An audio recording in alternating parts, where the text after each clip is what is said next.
دا انار ده. انار خوش ده. دا انسان ده. انسان مهربان ده. دا اور ده. اور تود ده. د خدای په نوم سلام ګرانو دوستانو، د علي سره د پښتو نوی درس ته ښه راغلاست. زه علي یم او دلته په خوږ پښتو ژبه درس ورکوم. با نام یاد خدا. سلام دوستان عزیز، به آموزش جدید زبان پشتو با علی خوش آمدید. من علی هستم و در اینجا زبان شیرین پشتو را براتون یاد میتم.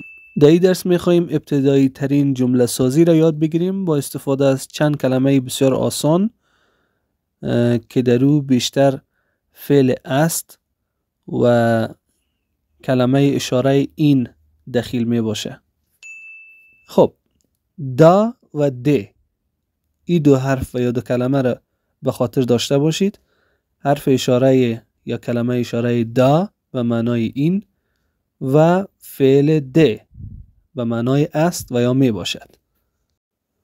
و فرمول استفاده از او هم بسیار آسان است، مانند زبان دری می باشه. دا در ابتدای جمله و دی در انتهای جمله می آید.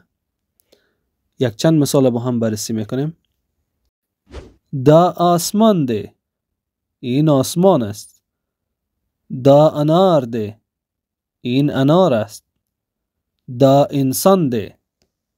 این انسان است. دا اور ده. این آتش است. دیدین که به چه قسم با آسانی میتونیم که به یک چیز اشاره کنیم و نام از او جاندار و یا بیجان را با استفاده از حرف اشاره نزدیک دا و فعل ده بگوییم. حال شما در بخش کامنت برای من نوشته کنین که این یک اسب است. اسب به زبان پشتو چی میشه؟ میشه آس. حالا اگه بخوایم برای هر کدام از این کلمات یک صفت را قائل شویم، با چه قسم استفاده میکنیم؟ باز هم عیناً مانند زبان دری او کلمه را در ابتدای جمله و صفت را بعد از او میاریم و در انتها فعل ده را به کار میبریم. حالا یک چند مثال با هم بررسی میکنیم. آسمان آبی ده. آسمان آبی است. انار خوش ده. انار شیرین است. انسان مهربان ده. انسان مهربان است. اور تود ده. آتش گرم است.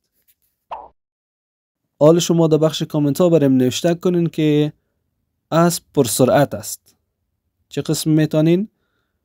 سرعت امو تیز میشه که به دری ما میگیم و اسب را هم خب براتون گفتم که آس میشه. برام نوشته کنین که اسب تیز است. خب دوستان عزیز، دیدین که سختی نداشت، بسیار آسان بود. با امی آسانی و با امی زیبایی تانستین که جمله سازی ابتدایی زبان شیرین پشتو رو یاد بگیرین. فقط حتما کوشش کنین تمرین داشته باشین تا انشاءالله هرچه زودتر بتونین زبان پشتو رو یاد بگیرین. امیدوار هستم که این درس هم براتون مفید بوده باشه. اگر این ویدیو رو دوست داشتین اون رو لایک کنین و اگر میخواین زبان شیرین پشتو رو یاد بگیرین چینل ما رو سابسکرایب کنید و زنگوله رو هم فشار بتین تا از درس های جدید عقب نمانین. تا درس های آینده شما رو به الله پاک میسپارم. ده خدای پامان.